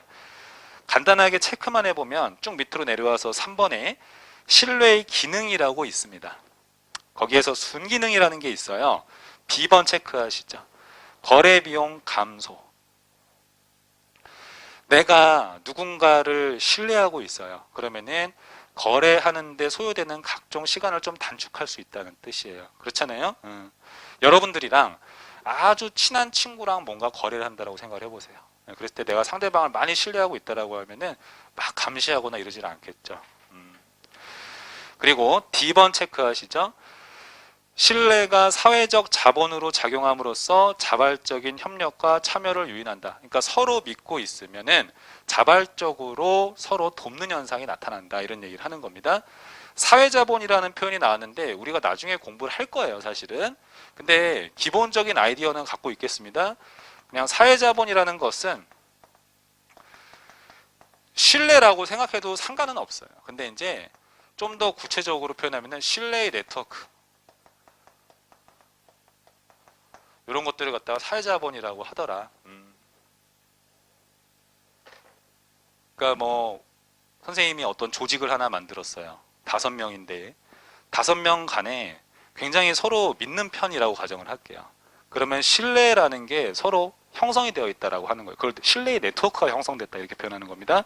이렇게 신뢰의 네트워크인 사회자본이 어떤 조직이라든가 개인과 개인이라든가 국가 내에서 형성이 되고 있다라고 하면은 여러 가지 긍정적인 현상이 나타날 수 있다라고 푸트넘이라는 학자가 주장을 했어요.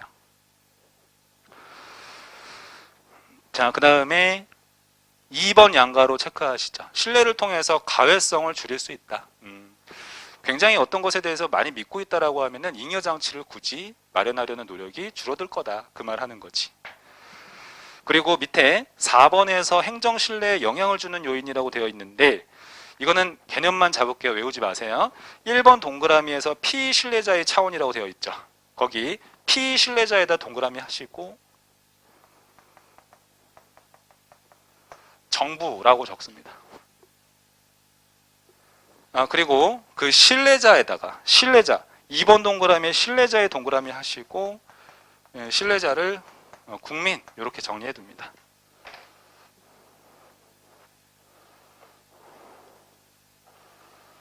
네, 됐어요. 그 정도만 봤으면 돼요. 그 113페이지에서 섹션 3에 행정 이념 간 관계와 시대적인 변천이라고 되어 있어요. 거기에서 여러분들이 공부를 해야 되는 시험과 관련된 내용은 뭐냐면 이런 거예요. 거기 113페이지에 그림이 있고 이런 얘기 있죠. 왼쪽 주머니에 있는 거는 능률성과 관련된 가치다. 그 다음에 오른쪽 주머니에 있는 건 민주성과 관련된 가치다. 이 말 하잖아요. 그랬을 때 얘네들끼리 그 1번에서 파란 네모 있는 부분 있잖아요. 그거 체크하세요. 그러니까 제가 일반적으로 능률성과 민주성이라는 가치는 일반적으로는 상충관계라고 표현을 했었죠. 제 말 맞잖아요. 처음에 제가 그렇게 얘기를 했었잖아요. 근데 그 파란 박스에 있는 내용이 뭘 의미하는 거냐면 일반적으로 상충관계에 있다는 거지 항상 그런 건 아니다. 지금 그 얘기를 하는 겁니다. 그러니까 그냥 일반적으로 그렇다. 이렇게만 정리하라는 뜻. 그 다음에 하나의 주머니 내에서도 주머니에 있는 이런 가치들은 일반적으로 조화관계인 거지 항상 조화인 건 아니다. 지금 그 얘기를 하는 겁니다. 말장난하는 것처럼 옛날 시험에서 몇 번 물었어요. 그러니까 항상 그렇다는 건 아니다. 이것만 유념하면 돼요.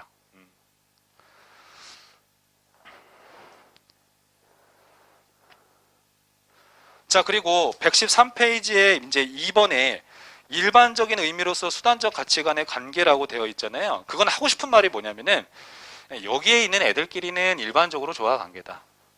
여기에 있는 애들끼리는 일반적으로 조화 관계다. 지금 그 얘기를 하는 것이고 얘네 두 개의 관계는 일반적으로 상충 관계다. 그 말 하고 싶은 거예요. 114페이지. 자, 거기 3번에 가치 갈등 시 해결 방안이라고 되어 있거든요. 이것도 굉장히 옛날 시험 문제에 나오고 요즘엔 안 나와요. 참고 표시하시죠. 그러니까 사실은 요런 애들끼리 이제 상충 관계에 있을 때 해결할 수 있는 방법이 뭐가 있는 거야? 지금 그 얘기를 하는 거예요. 그랬을 때 1번 방가로의 서열법이라는 게 있어요. 그거는 뭐라고 적어두시면 좋냐면 그냥 정책 수뇌부에 직관적인 판단으로 정한다. 직관적 판단 이렇게 적어두세요.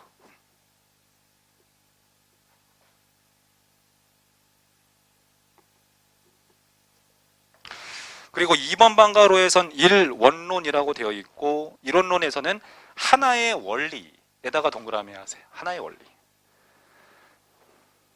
그러니까 뭐 예를 들면 뭐 그런 거 아닐까? 뭐 지금 현 행정 환경이 뭐 IMF 상황이라고 가정을 할게요. 그럼 IMF 상황에서는 어찌됐건 아끼는 게 되게 중요한 거잖아요. 아끼는 게 되게 중요하니까 그러한 원리에 따라서 능률성을 추구하는 게 일반적인 거겠죠. 그런 것처럼 이런 하나의 원리를 가지고 시국에 맞는 가치를 정하면 된다라고 하는 거죠. 그리고 3번 방가로에선 가중치법이라고 되어 있는데 1번 동그라미 체크하세요. 가치의 중요성에 따라 가중치를 부여한다. 밑줄 쭉 치시고요. 예를 들면은 IMF 상황이야. 능률성도 있고 민주성도 있어. 지금 중요한 거는 얘가 더 중요하잖아요. 그럼 얘가 더 중요하니까 여기에다가 가중치를 좀 부여해서 계산하면은 우열관계를 가리기가 편안하다는 거죠. 좀 그 얘기를 하는 거예요. 지금 그래서 우리가 코로나 상황이 됐잖아요.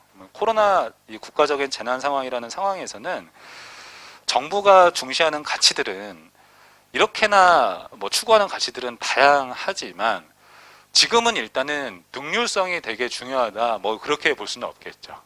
그러니까 아끼는 게 되게 중요하다면 지금 4차 추경 예산안을 편성할 리가 없잖아요. 선생님 말이 맞잖아요. 그러니까 이 국가가 추구하는 행정이 추구하는 목적 이런 가치들이라는 것은 시대의 상황에 따라서 아니면 정권의 특성에 따라서 변화하는 게 일반적이다 그 얘기를 하고 싶은 거예요. 전체적인 스토리 자체가 됐어요. 그래서 우리가 이걸 갖다가 다 뭐라고 배웠냐면은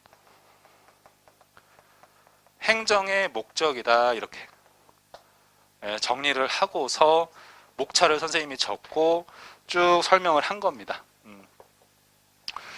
지금 제가 별표한 거를 보니까요. 뭐 다 떠나서 능률성, 효과성, 합리성, 그 다음에 가외성 이렇게 네 가지 중심으로 정리 잘 하시고 그리고 이 공익과 정의 이 개념들 정의 잘 하시고 그렇게 해서 이 챕터를 끝내시면 되는 겁니다. 자, 거기 115페이지에서 오른쪽 날개 문제 한번 풀고 가시죠. 각 행정 이론이 추구하는 가치에 대한 설명으로 가장 옳지 않은 것은 4번 선지 한번 볼게요. 거버넌스에서는 행정의 효율성 동그라미. 그 다음에 힌트를 하나 더 준 거예요. 고객 중심주의 동그라미 하시죠. 이런 것과 관련이 깊은 것은 거버넌스가 아니라 NPM이다. 이렇게 정리하시면 끝나는 거죠. 그래서 NPM이다. 거버넌스 같은 경우에는 다양한 가치들이 언급이 될 수 있긴 하지만 일반적으로 그래도 민주성이라든가 아니면은 투명성이라든가 신뢰성 등 이런 차원의 얘기들이 중요하다라고 일반적으로는 얘기를 합니다.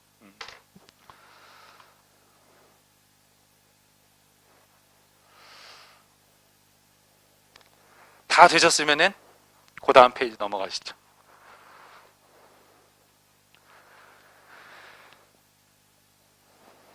자, 이제 관료제 부분 들어갈게요.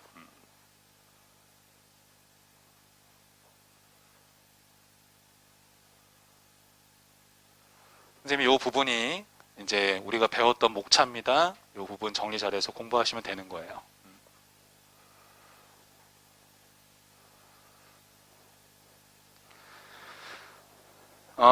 챕터 4에서 행정의 구조, 관료제라는 게 나왔어요. 선생님의 경험상 관료제 파트가 시험 문제에 나오면은 학생들이 거의 안 틀려요, 사실은. 그러니까 요거는 우리가 상식적으로 접근할 수 있는 부분의 얘기가 되게 많습니다. 근데 어찌됐건 시험에서는 중요한 편이에요. 시험에서는 중요한 편이 맞아요. 제가 오리엔테이션 시간 때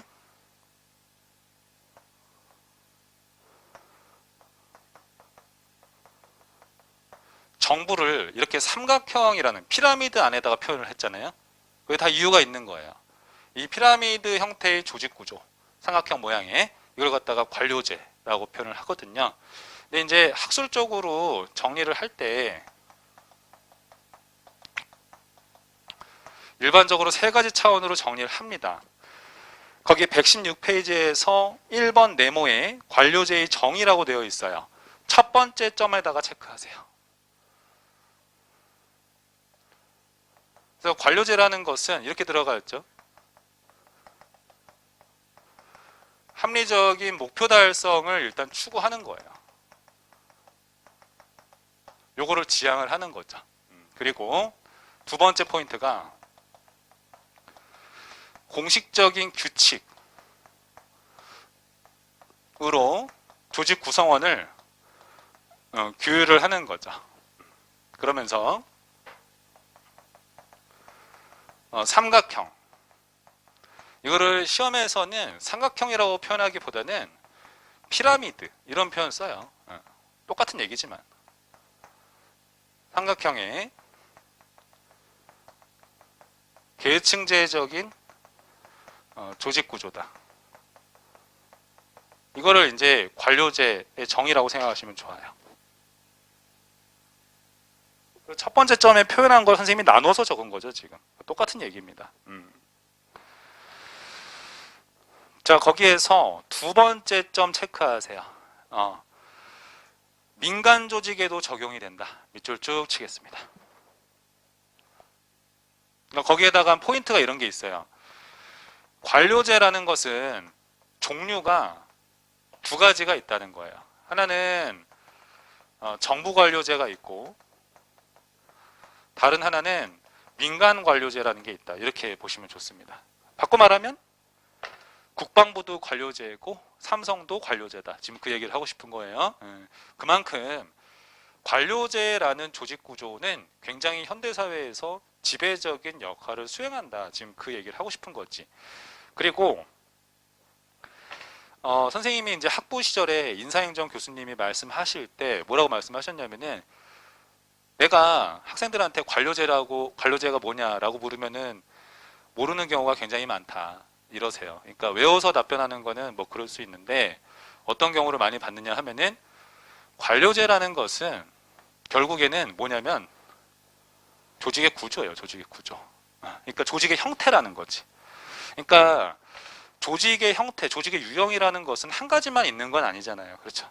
굉장히 여러 가지 유형이 있을 수 있잖아요.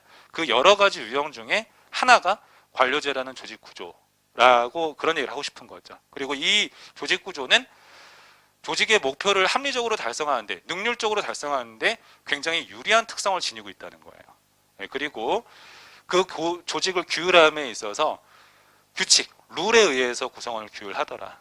그리고 형태로 보면은 삼각형이더라. 그리고 이 삼각형이라는 것은 안에 계층이 있다는 거죠. 그러니까 뭐예요? 정부라는 게 이렇게 있다면 계층이 있다는 거예요. 이렇게. 그렇잖아요. 우리 상식적으로 일반 사원이 있고 대리가 있고 뭐 이런 식으로 그렇잖아요.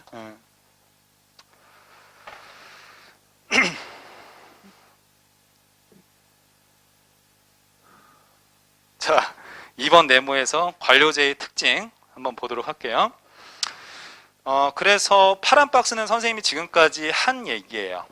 모든 특징은 다 합리적인 혹은 능률적인 목표 달성으로 수렴한다, 그 얘기를 하고 싶은 거죠. 그만큼 어떤 조직의 목적을 달성하기 위해서 굉장히 유리한, 유능한 조직 구조라고 하는 거죠. 그러면서 1번에 공식적인 법에 의한 운영이다, 이렇게 되어 있죠. 그거 체크하시죠, 1번에. 자, 봤더니 1번 방가로에서 둘째 줄에 획일성, 안정성, 지속성을 부여한다. 밑줄 쭉 치시죠. 이 공식적인 규칙으로 조직을 규율하다 보니까 나타나는 특성이 있다, 지금 그 얘기하는 거잖아요. 그렇죠? 그러니까 결국에는 우리가 뭐 예를 들어서 회사를 들어가, 여러분들이 뭐 국방부를 들어가, 어떤 조직에 들어가더라도 다 관료제예요. 그리고 그 관료제는 내 맘대로 막 활동할 수 있고 이런 게 아니잖아요. 조직이 정한 룰에 따라서 움직이는 거죠. 그 자체가 안정성을 부여한다는 거죠. 안정성, 지속성, 이런 것들을 부여할 수 있다, 그 얘기를 하는 것이고, 그 다음에 2번 방가로에서 배버 동그라미 하시고, 조직이 바탕으로 삼는 권한의 유형을, 권한의 유형 동그라미, 그 뒤에 밑줄 쭉 치겠습니다. 전통적 권위, 카리스마적 권위, 법적 권위로 구분을 했다. 밑줄 쭉 치겠습니다. 그리고 제가 지금 이 적은 정의 있지 않습니까? 관료제라는 게 있는데, 얘가 공식적인 규칙으로 조직을 규율한다, 이렇게 나왔잖아요. 이걸 갖다가 조금 어려운 말로 뭐라고 표현을 하냐면은 합법적인 권위다, 이렇게 표현을 해요. 같은 말이에요. 같은 말이에요.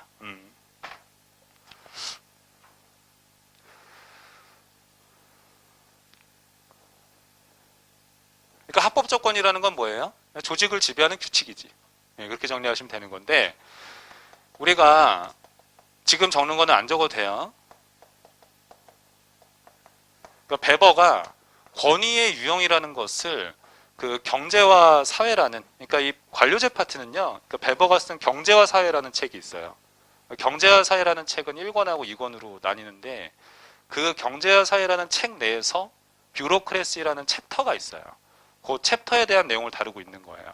근데 이제 베버에 따르면은 이 권위의 유형을 세 가지로 구분한다, 이렇게 들어가는데, authority, 권위가 그래서 무슨 뜻이냐 이렇게 물어보면은 베버에 따르면은 복종시키는 힘인데 자발적으로 복종시키는 힘이다, 이렇게 설명을 하는 거예요. 우리가 조직 관리하려고 하면은, 조직 관리를 할 때 내가 뭐 결정을 내려서 명령을 했어. 근데 그때마다 막 저항해. 그러면 조직 관리가 어렵죠. 그러니까 구성원의 동의, 수능을 확보하는 방법, 이게 되게 국가를 관리할 때 중요하다, 그 얘기하는 거예요. 그러면서 구성원의 수능을 확보하는 방법이 세 가지다, 그렇게 접근을 하는 거죠. 그랬을 때 이게 전통적인 권위가 있더라. 전통적 권위는 관습에 의해서 구성원들의 동의를 이끌어낸다, 이렇게 얘기를 하는 거예요. 야, 지금까지 우리 조직은 이렇게 해왔어. 그러니까 너 이거에 따라야 돼. 이런 식으로 접근을 한다는 거죠. 그 다음에 다른 하나가 카리스마적 권위가 있다는 거예요. 이거는 뭐냐면은 리더의 그 비범한 능력이라고 표현을 해요. 이거에 기초해서 구성원들을 이제 복종시킨다, 이렇게 얘기를 하는 것이죠. 그 다음에 다른 하나가 합법적 권위라는 거예요. 이 합법적 권위라는 것 자체가 이제 구성원들의 동의에 기초해서 만들어진 이 규칙, 이 규칙의 근거에서 구성원들의 동의를 이끌어내는 거, 수능을 이끌어내는 거죠. 그런데 베버가 언급한 이 근대 관료제라는 조직 구조 자체는 구성원들의 수능을 확보할 때 어떻게 한다? 이 규칙을 지정해가지고 확보하더라, 이렇게 얘기를 하는 거예요. 왜 그런가? 얘네 두 개는 굉장히 비합리적인 권위다, 이렇게 표현을 해요. 그러니까 불안정하다는 거예요. 예를 들어서 그 김일성 같은 경우에는 제가 봤을 때 정권을 잡을 때 카리스마적 권위에 기초해서 나라를 잡았다, 휘어잡았다라는 생각이 들어요. 그러니까 카리스마적이라는 것 자체가 진짜 막 없는 기적을 만들어내는 그런 능력이 아니에요. 그런 게 아니라 내가 뛰어난 능력이 있다고 구성원들을 믿게 만드는 힘이죠. 근데 김일성은 그런 힘을 지녔어요, 제가 봤을 때.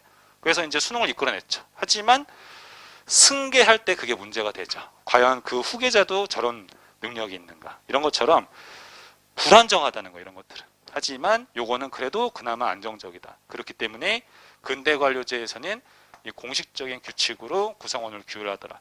이거에 대해서 경제와 사회에서 길게 설명을 하는 거지. 자, 뭐 그렇고, 그 다음에 117페이지에서 3번 방가로에서 impersonality라는 표현이 있어요. 선생님의 그 문제풀이 경험상 이 impersonality라는 개념 자체는 답이 잘 돼요. 별표합니다. 그러니까 이거를 번역을 어쩔 수 없이 뭐 비정의성 이렇게 하겠습니다, 제가. 그리고 거기 1번 동그라미에서 비정의성, 몰인정성, 몰인격성으로 다양하게 번역하더라 시험에서 얘기해놨죠? 밑줄 쭉 쳐둡니다. 근데 이제 의미를 이해하는 게 중요해. 의미를 이해하는 게. 그러니까 이 비정의성이라는 표현 자체가 뭐냐면은 어떤 조직 관리를 할 때 규칙에 명시되지 않은 대로 행정하면 안 된다는 거예요. 이 규칙대로 해야 된다는 거예요. 그렇기 때문에 얘는 법치행정과 대단히 가까운 개념이에요.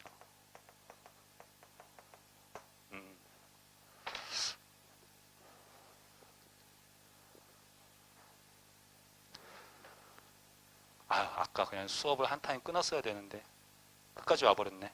미안해. 좀만 참아요. 이 impersonality라고 표현을 했어요. 영어를 잠깐 들여다봐도 괜찮은데 우리가 누군가한테 행동을 할 때 퍼스널하게 행동한다라고 하는 것은 개인적인 감정을 투영해서 행동을 한다는 거예요. 근데 이제 impersonal하다라는 것은 개인적인 감정은 빼고 중립적으로 규칙에 맞게 행동한다는 뜻이에요. 그렇기 때문에 이렇게 정리하시면 됩니다. 자, 그 다음에 2번에서 삼각형 모양의 계층제적인 조직 구조라고 표현을 했는데 이제 아까 표현한 거죠. 마지막에서 삼각형의 계층제적인 조직 구조라는 특성을 지닌다는 거예요. 그러니까 결국에는 요거를 그림으로 표현하면은 뭐 이런 식으로 삼각형이라는 거잖아요. 삼각형. 그리고 이 삼각형 안에 계층이 있다고 하는 거잖아요. 그렇죠? 그렇죠? 그럼 1번 방가로에서 집권화라고 되어 있죠? 집권화 체크하시죠. 그러면은 여기 맨 위에 있는 사람이 많은 의사결정권을 보유했다라는 뜻이에요. 그래서 이렇게 집권화되어 있다. 즉, 맨 위에 조직 계층에 의사결정권이 많다는 거죠. 그 얘기하고 싶은 거지. 여러 가지 뭐 집권화로 인해서 나타나는 장점이 있을 수 있죠. 아무튼 2번 방가로에서 상명하복의 특징을 지닌다. 자, 그러면 이렇게 들어가는 거네. 맨 위에 계층에 있는 사람은 집권적인 의사결정 구조를 바탕으로 하기 때문에 이 조직 자체가 많은 의사결정권을 가지고 있어요. 그러면은 그 의사결정권을 바탕으로 밑에 계층한테 뭘 하는 거예요? 상명하복을 하는 거예요. 그래서 위에 계층에 있는 사람이 명령을 내리면 밑에 있는 계층은 그에 복종한다. 그 뜻을 하는 거죠. 상명하복이다. 자, 그리고 3번 방가로에서 수직적인 분업화와 수평적인 분업화라고 되어 있어요. 이 관료제라는 조직 구조는 능률적으로 혹은 합리적으로 목표 달성을 하기 위해서 분업화를 하고 있어요. 분업화. 분업을 어떻게 한다는 거예요? 이를 쪼개서 분배를 한다는 거죠. 예를 들어서 이 하나의 계층이 있어요. 그럼 하나의 계층 내에서 A라는 부서가 있고 B라는 부서가 있고 C라는 부서가 있고 이렇게 되잖아요. 이걸 갖다가 각 수평적으로 하는 일이 다른 부서가 있다는 거예요. 그럼 수평적인 분업화. 그 다음에 수직적인 분업은 뭐예요? 아래에 있는 계층의 사람하고 위에 있는 계층의 사람하고 하는 일이 다르다는 거잖아요. 그럼 수직적 분업화. 아무튼 분업화 되어 있다는 거예요.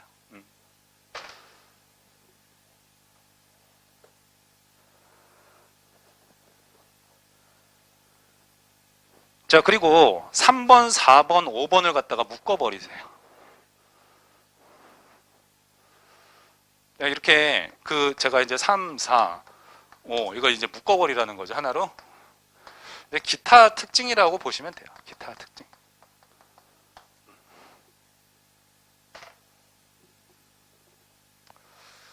그래서 이제 조직을 규율하는 규칙이라는 것도 문서로 만들어 놔요.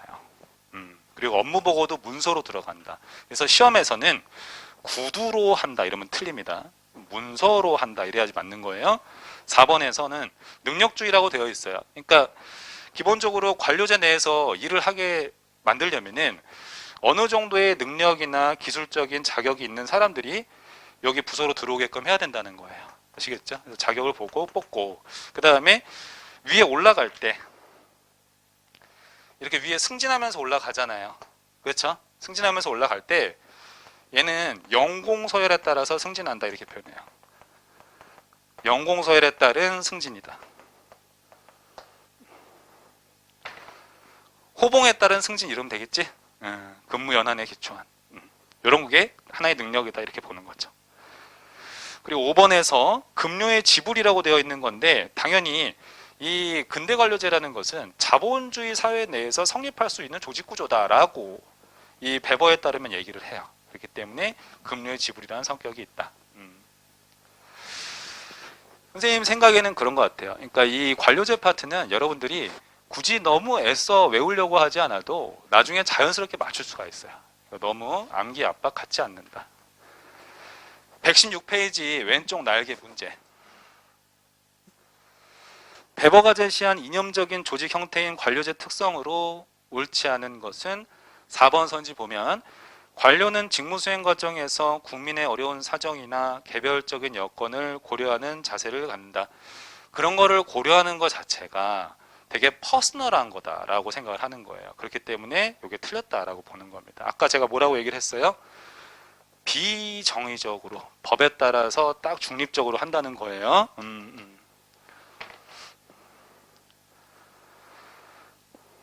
아이고 소규모 자영업자분들 너무 힘드시네요. 그러면은 그분들은 이렇게 해서 법을 좀 예외적으로 적용을 하여 이렇게 하지는 않았죠 일단은. 그렇죠. 네. 그래서 우리가 이제 법으로 정한다는 게 그런 문제가 있는 거예요. 행정부가 룰을 정했잖아요. 그러니까 대규모 시설이다, 그러니까 고위험 시설이다 이런 룰을 정했잖아요. 그럼 고위험 시설의 틀 안에 들어가는 애들은 아무리 좀 특수한 상황을 가지고 있어도 영업하지는 못하는 거죠. 네, 그런 것처럼 개별적이긴 고려하진 않는다. 자, 117페이지에서 오른쪽 날개 문제. 관료제에 대한 설명 중 가장 적합한 것은 1번 베버에 의하면 관료제는 동양과 서양의 모든 국가들에서 공통적으로 발견되는 보편적 현상이다. 요거 선지 주의하셔야 되는데 동서양이 아니라 아까 얘기한 것처럼 공공의 영역과 민간의 영역이다. 이렇게 정리를 하시기 바랍니다. 그리고 뭐 시험에 나오지는 않는 거라서 제가 참고 수준으로 말씀을 드리자면은 베버는 이 관료제를 관찰을 했을 때 서양 사회를 기준으로 한 거예요. 아시겠죠? 그래서 경제사회라는 책에서 이런 얘기도 했어요. 서양이 동양보다 빨리 발전한 이유는 관료제라는 조직 구조가 있었기 때문이다. 이런 얘기도 합니다. 이런 건 뭐 참고. 2번 선지는 이제 읽어보시면은 관료제에 대한 일반적인 얘기들을 다 다루고 있다. 그래서 옳은 선지가 되겠고 3번 선지도 중요한 선지예요. 제 눈에는 보시면은 변화 수용적인 조직이다 이렇게 되어 있는데 굉장히 안정성을 추구하기 때문에 변화에 대해서 민감하게 반응을 못한다라고 봐요. 그래서 3번이 틀렸다라고 생각하셔야 돼요. 이거는 조직론에 대한 좀 틀이 있어야 되는데 지금 이렇게만 정리를 해둘게요. 여러분들 그 빈 공간에다가 이렇게 적어두세요. 관료제라는 조직 구조는요, 조직론에서 나중에 공부를 하겠지만 기계적인 구조의 한 종류다 이렇게 배워요. 그러면은 선생님 기계적인 구조가 뭡니까? 이러면은 요거는 일단 지금 공부할 때는 굉장히 딱딱한 구조, 조직 이렇게 생각을 하시면 좋아요. 딱딱하다. 굉장히 딱딱하고 경직적이기 때문에 변화하는 환경에 맞게 유연하게 잘 변화시키기가 힘든 편이다라고 하는 게 일반적인 견해입니다. 이건 나중에 조직론에서 이제 조직 구조를 결정짓는 변수를 공부할 때 다 나와요. 4번에 주어진 임무를 어떤 상황에서도 가장 효율적으로 달성할 수 있게 하는 조직 운영 방식이다. 문제 자체가 조금 까다롭군요. 제가 읽어보니까. 그러면 어떤 상황에서도 다 효율적으로 달성할 수 있는 건 아니고 굉장히 행정 환경이 안정적인 상황에서, 불확실한 상황 말고 그런 상황에서 능률적인 조직 구조다.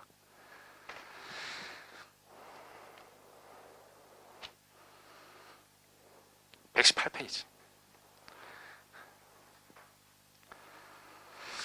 왼쪽 날개 문제. 베버가 제시한 관료제 조직의 특성에 관한 설명으로 옳지 않은 것은, 자 보시면은 4번 선지 볼게요. 인간적인 감정을 고려한 공식적인 문서 위주의 업무 처리 절차, 감정을 고려하지 않는다. 그렇기 때문에 4번이 틀렸다. 선생님이 그러니까 문제를 많이 풀다 보니까 생긴 어떤 감 같은 게 있어요. 그럼 이제 관료제라는 파트의 문제가 딱 나오잖아요. 그렇게 되면은 우리가 국어나 영어 같은 거 리딩 할 때 어떻게 해요? 보통 여러분들 국어 영어 리딩 할 때, 그러니까 뭐라 그럴까? 이렇게 하지 않나? 보통 느슨하게 가다가 중요 지점에서 세게 읽고, 그 다음에 약간 와서 느슨하게 가다가 중요 지점에서 세게 읽고, 이런 식으로 가죠. 그러니까 항상 세게 할 수가 없어요. 그러면 너무 늦어. 그렇기 때문에 이렇게 완급을 타면서 리딩을 하는 건데, 행정학 시험도 선생님 경험상 이 비정의성이라는 개념이 나오잖아요. 그럼 선생님은 본능적으로 탁 선지에서 멈추는 것 같아요. 아시겠죠? 그러니까 그만큼 답이 좀 잘 돼. 아시겠죠? 그리고 그 118페이지 그림은 선생님이 이제 정리를 해둔 거죠. 요 틀을 갖다가 선생님이 좀 그림으로 표현했다 이렇게 생각하시면 좋고. 자, 거기 119페이지에서 섹션 2에 관료제의 역기능과 순기능이라고 되어 있는데, 선생님이 지금 시간을 보니까 역기능까지만 빨리 보고 끝낼게요. 아시겠죠? 자, 1번에서 역기능이라고 되어 있어요. 그러니까 관료제라는 조직 구조가, 그러니까 만사 형통이면 참 좋은데 현실에선 가끔 이러한 부정적인 현상도 나타나더라라고 하면서 학자가 몇 가지 정리를 한 거예요. 1번에 훈련된 무능력이라고 나왔어요. 거기에서는 이런 거죠. 분업으로 인해서 나타나는 부정적인 현상이에요. 한 가지 일만 할 줄 알 뿐 다른 일은 못한다는 뜻이에요. 그렇게만 이해만 하면 됩니다. 아시겠죠? 트레인 되는데 무능력하다 이렇게 얘기를 하는 거죠. 보통 대기업 같은데 이제 뭐 대기업이든 공무원이든 하나의 조직에서 분업화된 체계 속에서 하나의 일만 굉장히 오래 하다가 창업하려고 하면 잘 못하는 경우가 많아요. 그 일만 굉장히 잘하기 때문에. 자, 부처 알고주의라고 되어 있어요. 거기에다가는 뭐라고 적어두냐면은 부서 이기주의 이렇게 적어둡니다. 부서 이기주의다. 거기서 포인트는 이렇게 생각하시면 좀 편안할 거예요. 그러니까 관료제라는 조직 구조가 능률적인 행정을 하기 위해서 각각의 부서들이 있잖아요. 이게 부서라고 생각을 할게요. 부서가 있어. 그럼 이 부서들은 조직 전체의 목적 달성을 위해서 똘똘 뭉쳐야 되는 게 맞잖아요. 그러지 않고 부서 자체의 사익만 추구하는 현상, 이러면 부처 할거주의라고 표현하는 겁니다. 그 다음에 3번에서 과잉동조라고 나왔는데 목표의 대치 동그라미 하셔야죠. 아까 우리가 했던 거죠. 그러니까 관료제라는 조직 구조는 필연적으로 아까 합법적인 권위에 의거해서 조직 구성원의 수능을 확보하잖아요. 규칙을 정하잖아요. 그렇죠. 근데 이 규칙 자체에 너무 목숨을 거는 거지. 그러면 과잉동조라고 하는 거예요. 4번에 인간성 상실이다.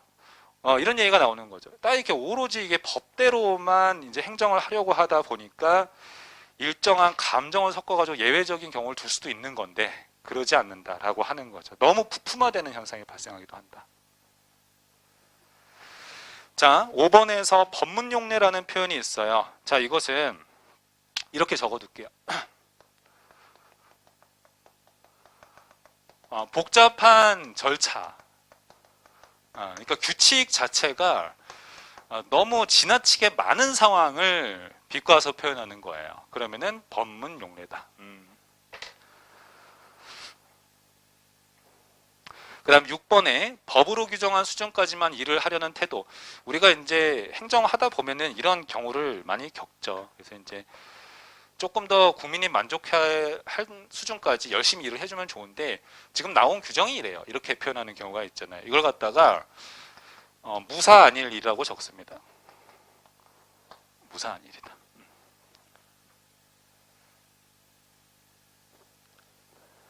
그 다음에 7번에 아까 제가 얘기한 것처럼 관료제라는 조직 구조는 기계적인 구조에 들어가기 때문에 굉장히 딱딱한 편이다라고 공부하면 좀 편안하다고 얘기를 했었죠.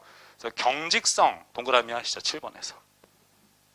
그러니까 머튼이라는 사람은 그러는 거죠. 그러니까 너 앞으로 이렇게 행동해. 그러면 이렇게 행동을 하겠죠. 그럼 거기에서 벗어나는 행동을 얘가 해요. 그럼 앞으로 이것도 하지 마. 이러다 보면 얘가 옴짝달싹 하지 못하게 너무 꽁꽁 묶이는 현상이 발생한다는 거예요. 그러다 보면 조직이 딱딱해진다. 지금 그 얘기를 하는 겁니다. 해서 조직을 규율하는 규칙이 지나치게 많아지면 많아질수록 조직은 굉장히 경직적으로 변하는 거예요. 선생님 생각에는 더하면 안 될 것 같아. 아시겠죠? 예. 자, 그래서 다음 주에 우리 보는데요. 거기 이제 120페이지. 120페이지서부터 문제를 진도를 나가도록 하겠습니다. 다음 주에 뵙도록 하겠습니다. 감사합니다. 예.